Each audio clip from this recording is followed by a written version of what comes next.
بسم اللہ الرحمن الرحیم۔ السلام علیکم۔ دین کی بادشاہت کیسے حاصل ہوگی؟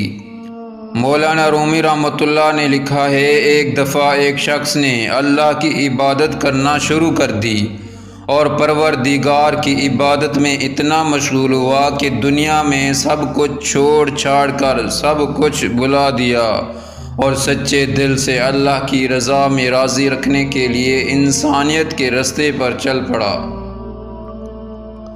مولانا رومی رحمۃ اللہ کہتے ہیں کہ ایک وقت آیا کہ اس کے گھر میں کچھ کھانے کو بھی نہ بچا، اور ہوتے ہوتے وہ وقت بھی آیا کہ گھر بہر سب ختم ہو گیا، اور وہ شخص چلتے ہوئے موت کے انتظار میں گلیاں گھومتا۔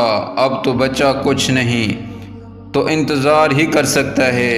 اللہ سبحان اللہ۔ ایک دن بیٹھا ہوا تھا، دیکھا اس کے قریب سے ایک لمبی قطار میں گھوڑے گزرے۔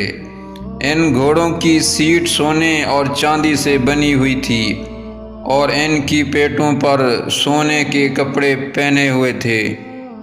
ان گھوڑوں پر جو لوگ بیٹھے تھے وہ کسی شاہی گھرانے سے کم نہ لگتے تھے۔ ان کے سروں پر سونے کی ٹوپیاں تھیں، اور ایسے معلوم ہو رہا تھا کوئی بادشاہ جا رہے ہیں۔ اس شخص کے دریافت کرنے پر اسے بتایا گیا کہ یہ 7 گاؤں میں سے ایک بادشاہ ہیں، یہ سب اس کے غلام ہیں اور بادشاہ کے دربار میں جا رہے ہیں۔ وہ شخص کچھ دیر حیران ہوا کہ یہ حالت غلاموں کی ہے تو بادشاہ کی کیا حالت ہوگی۔ اس نے آسمان کی طرف منہ اٹھا کر کہا، میرے بادشاہ، میرے مالک، میرے اللہ، شکوہ تو تجھ سے نہیں کرتا، لیکن اس بادشاہ سے ہی غلاموں کا خیال رکھنا سیکھ لے۔ اتنی بات کہہ کر وہ شخص چل دیا۔ کچھ دن گزرے تو ایک بزرگ آئے اور اس کا بازو پکڑ کر اسے ایک جگہ لے گئے جہاں وہی غلام، وہی گھوڑے تھے، اور دیکھتا کیا ہے کہ کسی گھوڑے کی ٹانگ کٹی ہوئی ہے، کسی غلام کا دھڑ گھوڑے کی پشت پر پڑا ہوا ہے، کسی غلام کے ہاتھ کٹے ہوئے ہیں، کسی کے سر سے خون نکل رہا ہے، کوئی گھوڑے کو زخمی حالت میں واپس لے کر جا رہا ہے۔ وہ شخص حیران ہوا اور بزرگ سے پوچھا، جناب آپ کون ہیں اور یہ سب کیا ماجرا ہے؟